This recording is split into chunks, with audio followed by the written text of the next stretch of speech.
Ladies and gentlemen, I am back. I am awful at keeping up with this, but cut me some slack. Anywho, I'm back. It's 2023. The college football season is upon us, brothers. It is upon us. We've been waiting since January for this moment. It is now August. So, September 2nd is pretty much the first week of college football. The last time we seen any college football at all, it was an onslaught victory for the Georgia Bulldogs in the national championship game. What was that final score? Hold on, give me 1 second, and I'll tell you. I will tell you, Georgia. Look, I have a whole new system now, guys.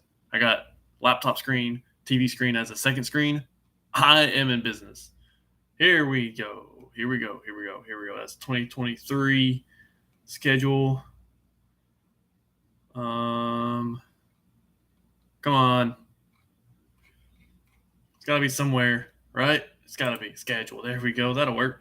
And then I'll pull up 2022. Come on. I'm wanting to move faster than computers can move, and it's not working. Okay, here we go.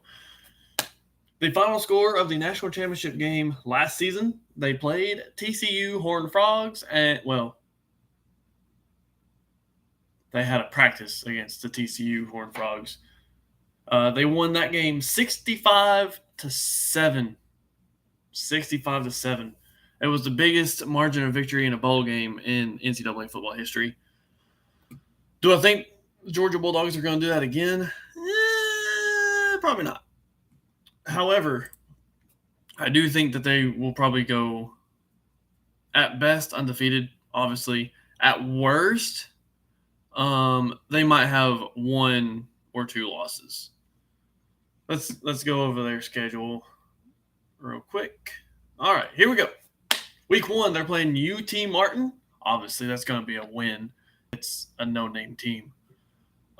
So they're going to win that game pretty easily. They might have the 3rd and 4th string players come in and play mop-up duty. That's a home game for Georgia. And then they'll have another home game right after that, September 9th. They'll be playing against the Ball State Cardinals.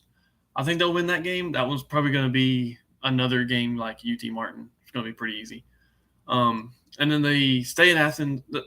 Their first 4 games are home games, okay? So I don't think they're going to lose any game in the first 4 games.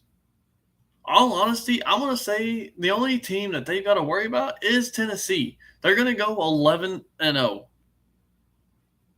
minus the Tennessee game. So they're going to beat Auburn in Auburn. They're going to beat Kentucky. They're going to destroy Vanderbilt. Florida might put up a little bit of a fight because that's how rivalries work, but I don't think they're going to beat Georgia.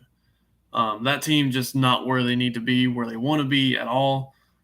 And then they play Missouri. They play Ole Miss. Those 2 games should be wins. And then they end the season with an away game against Georgia Tech. That one hasn't been close in years.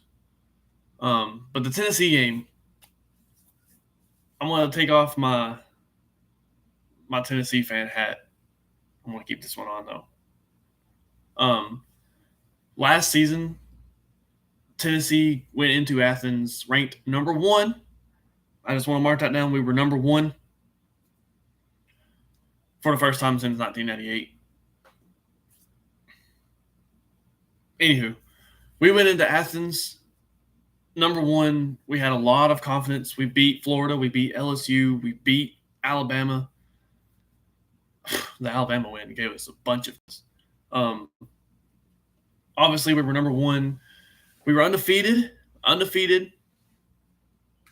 we had to play Georgia in Athens. It was a close finish. We only lost 27-13. That was with Hendon Hooker, and Jalen Hyatt and guys like that. We don't have Hendon. We don't have Jalen. Time out on that. Speaking of Jalen Hyatt, Tyreek Hill. Where's my? I read something the other day. Tyreek Hill was the fastest, or has the fastest speed in NFL history. It was from 2016. He ran at 23.24 miles per hour. That was in 2016. Fastest NFL history, or fastest speed ever recorded in NFL history. And then Jalen Hyatt gets to New York with the Giants at training camp and runs 24 miles per hour. Let that sink in. A Tennessee boy is now the fastest, or now is now the fastest player in the NFL.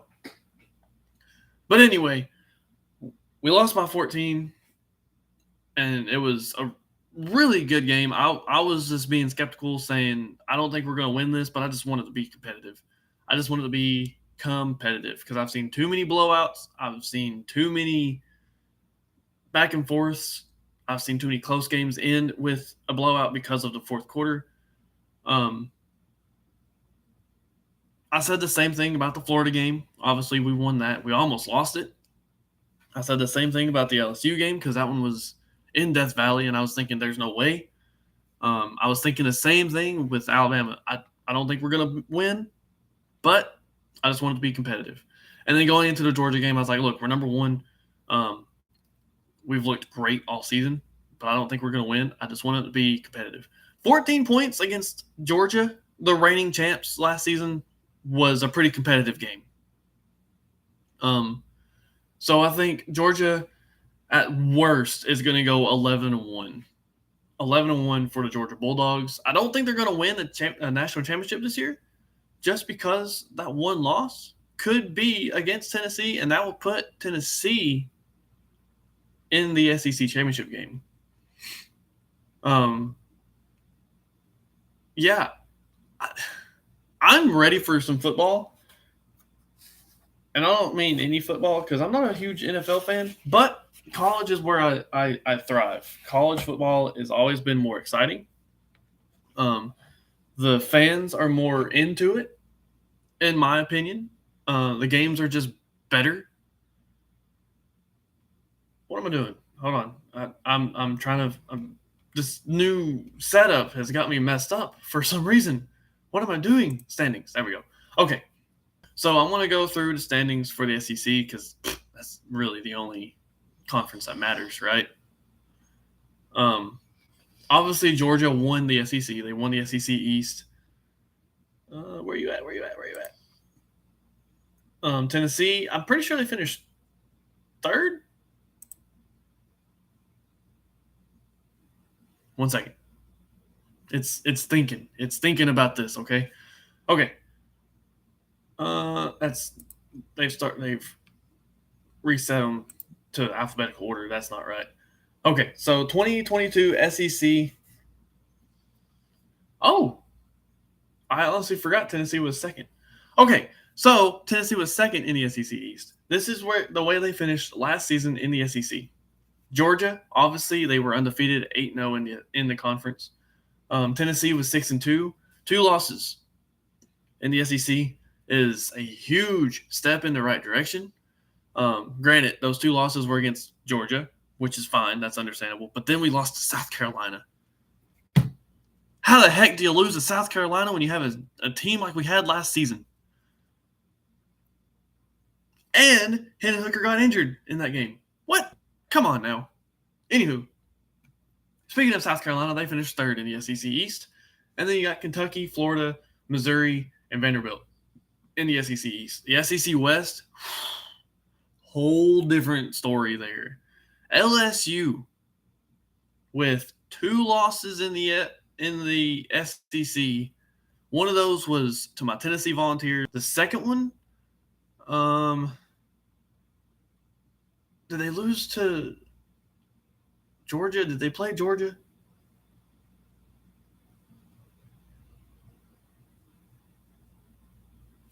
I don't remember who their two losses were. I don't know if that's counting the SEC championship game or not. But LSU beat Alabama. I do know that. They got beat by Tennessee. I do know that.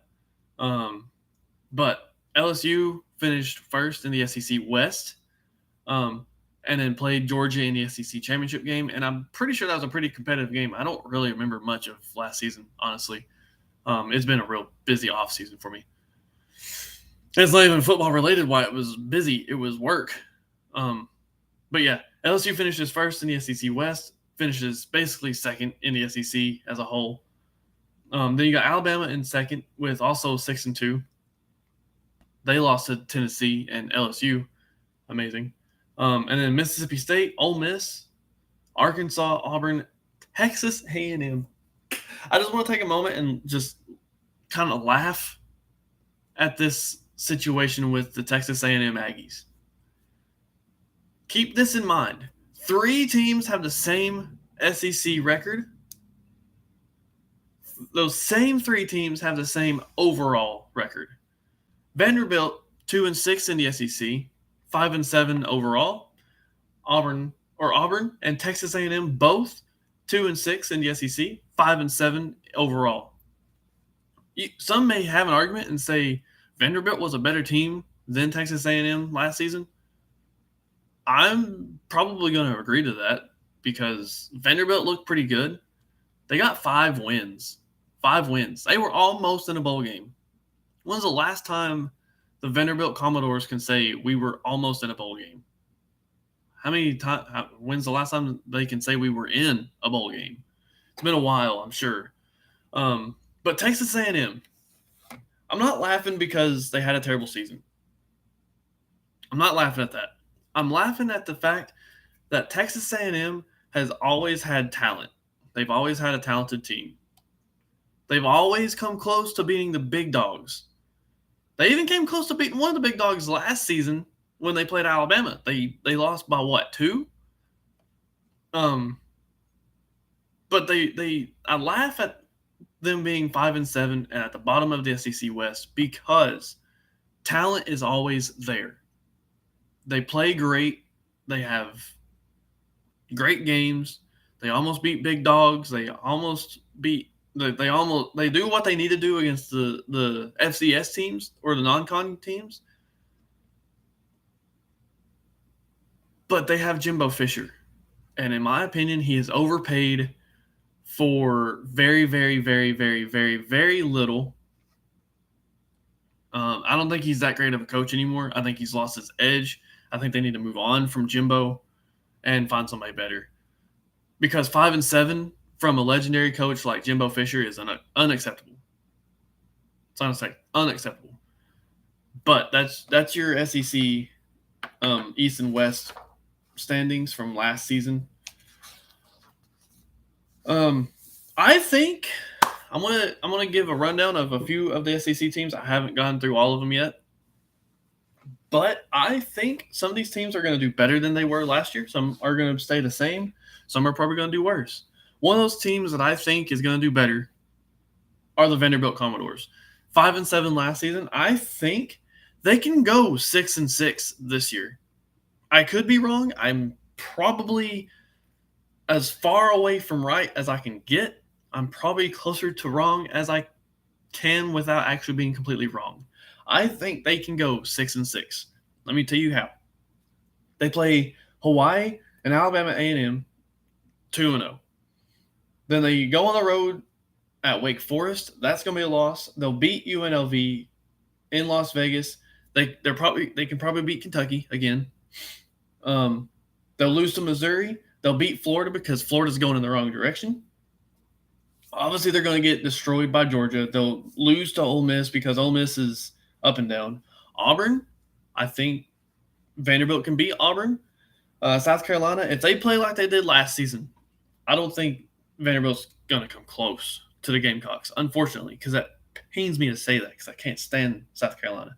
And then they go on the road to Tennessee. They're not going to win that game. So I think Vanderbilt can go 6-6 this coming up season. Honestly, I would love to see that. I love seeing the in-state rival do good because then that makes us look better. Vanderbilt's going to go 6-6. I think Auburn's going to stay about the same. They'll beat UMass, they'll beat California and Stanford. That's 3-0. And then they won't win again until they play Arkansas and then New Mexico State. So I guess technically they'll do worse because they'll have one less SEC win. But then they're going to lose to Texas A&M, Georgia, LSU, Ole Miss, Mississippi State, Vanderbilt. I already talked about that. And then they're going to get beat by Alabama. There's no arguing that. Because no matter how bad Alabama may be, they've already proven that they are still better than their biggest rival, Auburn. Correct me if I'm wrong. No matter how bad Alabama looks throughout the season, they had 2 losses last season. And they still ended up finding a way to beat Auburn. Pretty sure it was an overtime win. I'm pretty sure Auburn took them to the limits. But Alabama still came out on top. Again, pains me to say because I can't stand the Tide. Can't stand it. I can't stand when people say roll. I can't even say it. Those 8 letters. Roll Tide. Oh, God. I can't even believe I just said that. But nonetheless, I don't think Auburn can beat Alabama yet. Maybe in a few more years. Maybe, the last time that I really remember an Auburn win, they've won a few games since then against Alabama. But the main one that I remember, the kick 6 from Chris Davis, returning a missed field goal in the back of the end zone and running it 108 yards to the end zone to win the Iron Bowl against the Alabama Crimson Tide. That's the last time I remember that. I'm pretty sure that was 2009, maybe 2011. I don't remember. But I know I was an Auburn fan that day. Against my own will. But anywho, moving on.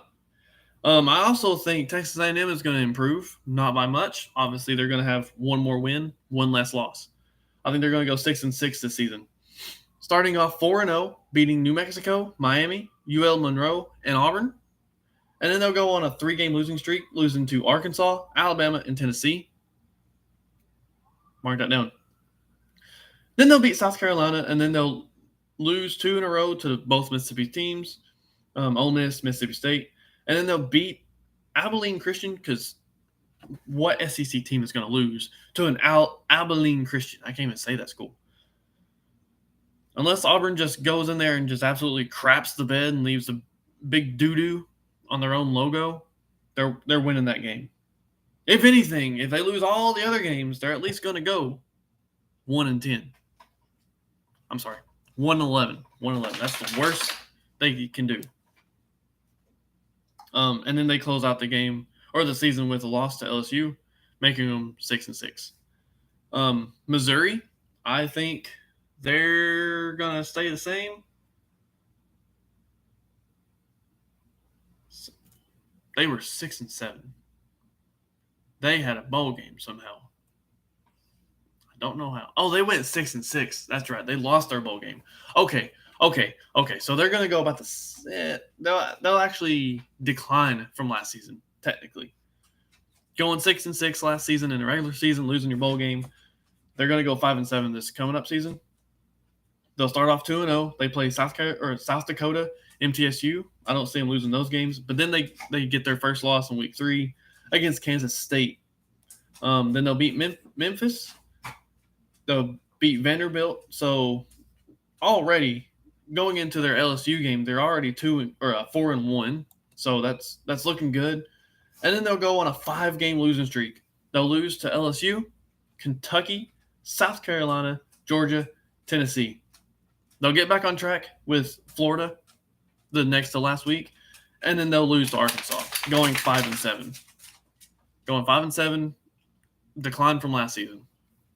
Same loss total after your bowl game, though. Florida, however, I'm about to get a lot of beef with a lot of Florida Gator fans. I was a little higher on them last season. They ended up going 6-7 as well, 3-5 in the SEC. This year, I don't think they're going to do as good. They're going to go 3-9. Let me tell you who they're going to beat anyway. They'll beat a team called McNeese. They'll beat a team called Charlotte, and they'll beat Arkansas. So they're going to go 1-7 in the SEC. They'll lose to Utah starting off 0-1. They'll lose to Tennessee. They'll go to 1-2. They'll lose to Kentucky, Vanderbilt, South Carolina, Georgia to go 2-6.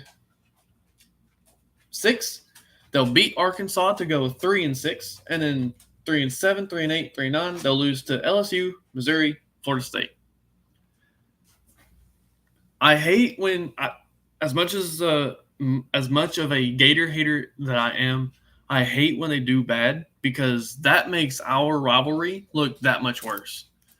When Tennessee's playing great and Florida's playing great, that makes a great Florida-Tennessee rivalry game. When either one of them's playing bad, when Tennessee's bad, and they play Florida and they're good, it just looks awful. Also, vice versa. When Tennessee's playing great and Florida's playing bad, it makes for a bad game. I love when Tennessee beats Florida. I do. But when it's an onslaught, I haven't seen one of those in a while, but it makes for a better game when both teams are playing good. Kentucky, 7-5 this year is what I'm predicting. They went 7-6 last season with a bowl win. Actually, they did not win their bowl game. They lost to Iowa 21-0 in their bowl game. So they're going to do the same. They'll start off 3-0. They'll beat Ball State, Eastern Kentucky, and Akron. That's their non-con games, first 3 weeks of the season. Then they'll lose to Vanderbilt. They'll beat Florida, lose to Georgia, beat Missouri, lose to Tennessee, Mississippi State, Alabama, and then they'll beat South Carolina and Louisville, finishing off 7-5. That's all I've got so far for the SEC teams. I'll get the rest of them later. But the moment you've all been waiting for. Before I do, let me find these rankings from last season. These rankings are from obviously after the national championship practice that Georgia had. All right, so the AP Top 25 ended as such. Georgia, TCU, Michigan, Ohio State, Alabama, Tennessee, Penn State is in 7. Washington, Tulane was in the top 10. Utah rounds out your top 10. And then you've got Florida State in 11. 12 is USC. 13, Clemson. 14, Kansas State. 15, Oregon. 16, LSU. 17, Oregon State. Notre Dame was 18. Troy was in the top 20. They came out 19th. Mississippi State in 20th. UCLA 21. 22 was Pitt. 23 South Carolina. 24 Fresno State. And then 25 was the Texas Longhorns. There's some teams in the top 25 from last season that probably should have, on paper, should have not been there. Tulane being one of those. Troy being another one of those. But there are some teams there that should have been higher, according to paper. Clemson, they shouldn't have had 3 losses. Of course, that third loss was in the Orange Bowl against Tennessee. Yes, sir. But Clemson should have been higher. I think Tennessee should have been above Alabama. Okay, so a lot of people would disagree with the polls. I'm one of those. A lot of people would agree with the polls. Obviously, I'm not. The top 4, I'm okay with. Because Georgia obviously was undefeated. TCU was 13-1 going into the national championship game after they beat Michigan. Michigan was undefeated until they lost to TCU. And Ohio State only had 1 loss until they lost to Georgia in the semifinal game. So the top 4 I can agree with. 5th and 6th should have been flip-flopped. Let me tell you why. I'm not saying that because I'm a Tennessee fan and I hate Alabama. I'm saying that because Tennessee did, in fact, beat Alabama. Now, you can sit there and say, yeah, but Tennessee ended up losing to South Carolina. They only beat Alabama by a field goal. I don't care. I don't care. Alabama had 2 losses. LSU, the eventual runner-up in the SEC, they ended up being 16th, and they lost to Tennessee by a field goal. I don't care. Tennessee lost to Georgia by 14 and then got beat by South Carolina. The worst loss of the 4 was South Carolina, yes. But at the end of the day, Tennessee still had the W on Alabama, whether it was by an ugly field goal kick for 3 or whether it was by 37 points. I don't care. Tennessee should have been number 5. In the playoffs would have been fantastic, but number 5 is where I believe they should have been. I'm okay with Penn State, Washington, Tulane. They earned their right to be up there. Utah, I think they should have been kind of lower. They had 4 losses. I think Florida State should have been above them. USC, Clemson. The only thing that Utah had for them late in the season was the Rose Bowl and the Pac-12 championship game. But other than that, I think they should have been at least 15th. Kansas State, they played pretty well, so I'll give them 14th. Oregon, then again, I think Oregon should have been above those 2. Maybe not Utah. You know what? Oregon's okay at 15. LSU should have been a little like, meh. You know what? I'm just going to say from 15th down, I think they should have. I think those are good polls. UTSA was ranked 22nd before the final polls came out. They dropped outside the top 25. Same with NC State. They were 25th. They dropped out.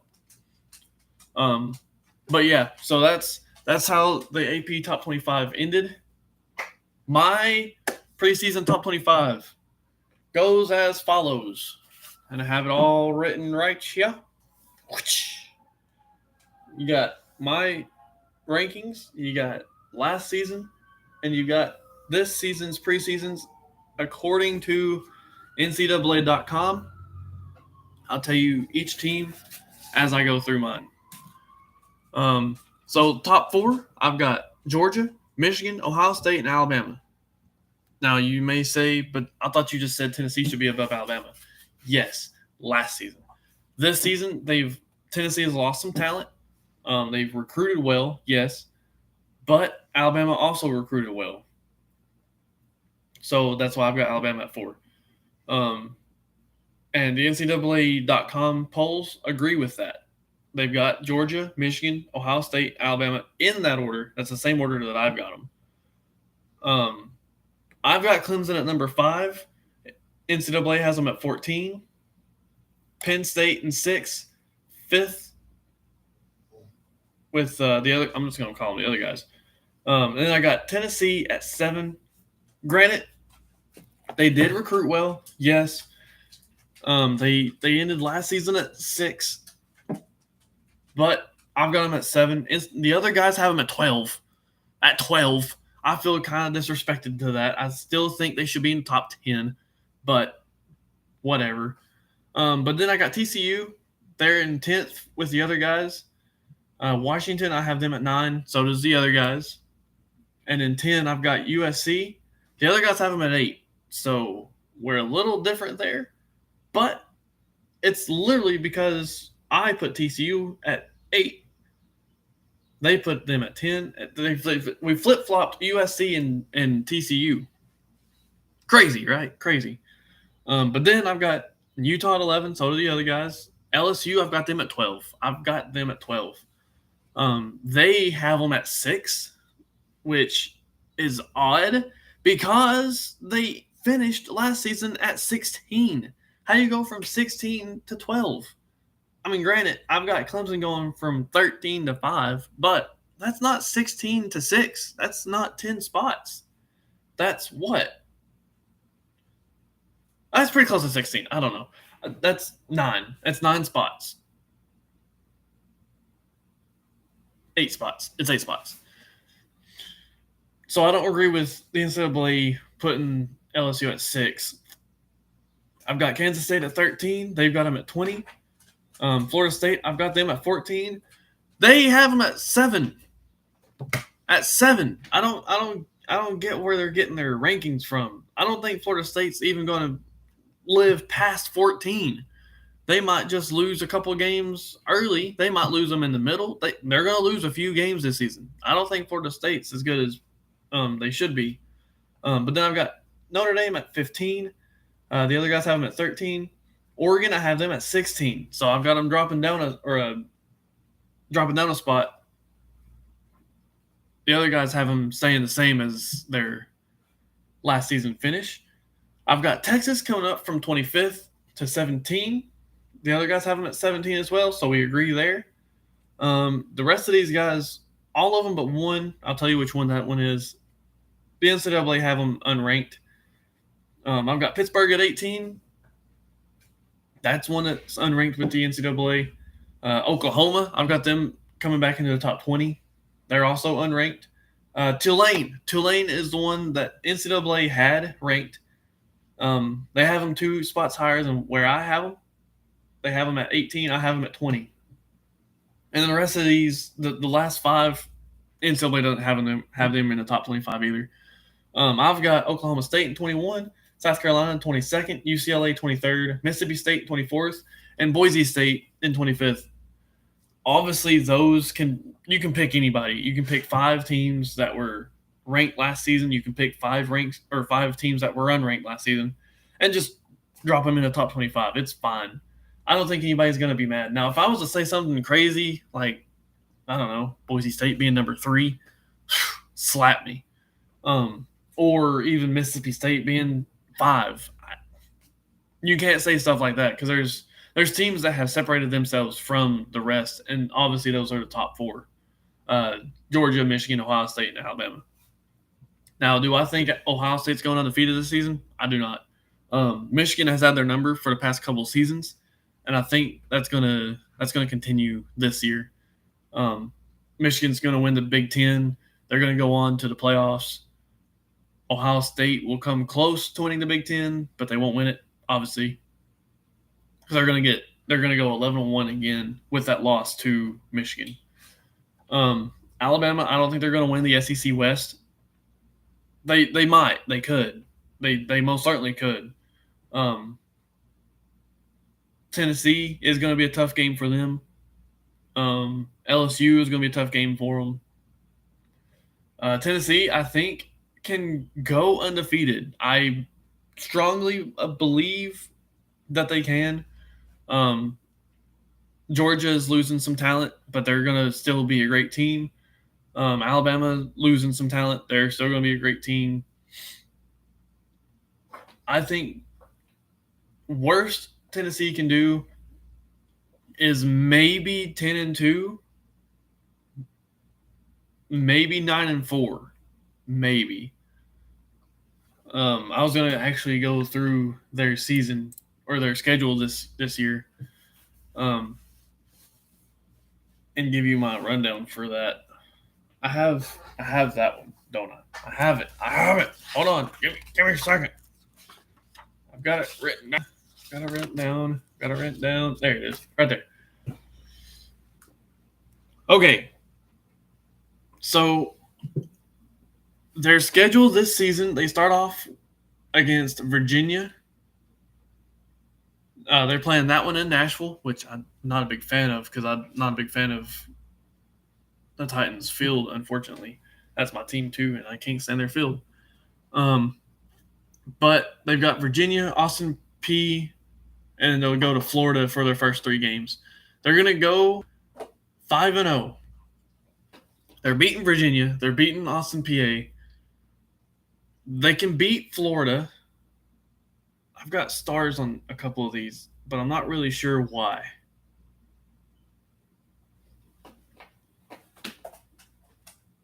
I don't have it written down either. I don't have it written down. Why? I have stars. What is wrong with me? Is that a like the level of difficulty for that game? I don't know. Um, that bothers me. Anywho, anywho, they're beating Florida. I do know that. And then they'll beat UTSA, and then they'll get their revenge against South Carolina. It's a home game for Tennessee, so whatever. So going into their bye week, they're sitting at 5-0. They'll beat Texas A&M coming off a bye. Now, on here, I've got maybe that's what it is. I figured it out. Okay. My honest opinion is they're going to go 10-2 with losses to Alabama because they're playing in Tuscaloosa, and then a close loss to Georgia in Knoxville. That's my honest pick. Worst, Florida, because that's always a toss-up game. I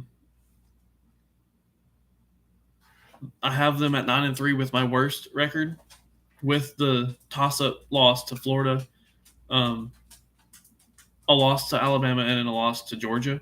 My best is 11-1 with just a loss to Georgia. I just don't see anybody beating Georgia this year. Their toughest test, according to their schedule, is definitely that Tennessee game because it is in Knoxville. Fans are rambunctious for big game. It's going to be the biggest game of the season again. Last season, the biggest game was the Tennessee-Alabama game up until the Tennessee-Georgia game. And I think it's going to be the same thing here. Tennessee's going to be undefeated. Alabama's going to be undefeated going into their game. One of them's coming out on top, obviously, with a loss. And then Georgia will probably be undefeated. There's a high chance Tennessee could be undefeated. But there's also a high chance that Tennessee could have one loss. So, at the end of the day, I think Tennessee's going to go 10-2 with those losses to the away team of Alabama and then the home team of Alabama and the away team of Georgia. Last season we went 11-2 with our bowl win, 10-2 in the regular season. We beat Florida, Alabama, LSU, and Kentucky. Obviously, those are the big wins that we care about, really. And we obviously had losses to Georgia and South Carolina. We won the Orange Bowl. It was the orangest Orange Bowl I've ever seen. Tennessee and Clemson. We beat Clemson 31-14. Now, some may say we only beat Clemson because they had a freshman quarterback, but I don't think so. Watching that game, Tennessee was just on it. Cade Klubnik, they were given high praise for the entire game. They were just talking about how he dismantled the North Carolina Tar Heels in the ACC championship game. As a freshman, you don't see that. They were showing his parents the entire time. It was like every other person they talked about was Cade Klubnik or his parents. It was ridiculous. In my opinion. I mean, yeah, kid's good. He's a freshman. He'll be back next season. Why are we basically loving him more than anybody else that's ever played college football?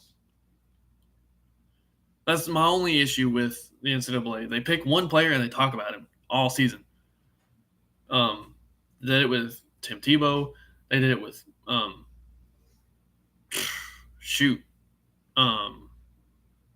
what's his name? Johnny Manziel. They did it with Joe Burrow. They did it with Trevor Lawrence. They did it with Cade Klubnik. It's ridiculous, and it drives me nuts that they pick one player, and when you're watching that game, that's all they talk about. That's all they talk about. This guy, this guy, this guy, this guy, this guy, this guy, that guy. It's ridiculous. Watching any CBS game with Gary Danielson and whatever the other guy's name is, Lee Corso or something like that, Brad Nessler. Can't stand it. I'd rather watch a game on CBS with it muted than to listen to them talk because they are, for one, huge Tennessee haters and they never really say anything good. I watched one game that they said nothing but good things about Tennessee. I was okay with that, but it was equal. It was the 2018 Tennessee-Florida game, and they were talking about like both teams equally. Florida looked bad in that game. Tennessee looked decent. I don't like that. But At the end of the day, Tennessee's going to go 10-2 with losses to Alabama and Georgia. As much as it would pain me to see another loss to Alabama again, it's bound to happen. We're going to Tuscaloosa this season, and it's going to be hostile. And I don't see Nick Saban. I don't see Nick Saban losing to Tennessee twice in a row, especially when he plays them at home. But Georgia is going to be the best team in the state. What? They're obviously going to be the best team in the state because Georgia Bulldogs have nobody else to compete with in the state of Georgia. They're going to be the best team in the nation again, starting the season. They'll be undefeated going into the Tennessee game. They'll probably have a tough game with that, but I still think they could come out on top. And 3-peat for Georgia is a big definite. Tennessee could go undefeated. Tennessee could get 2 losses. At the end of the day, we're all excited for college football season to start back up. I'm one of those. And September 2nd is circled on my calendar, pretty much. I'm probably going to be watching a lot of football on the 2nd. But that's going to be it for me today. I will see you all on the flip side. Y'all have a good day. I love you. Peace out.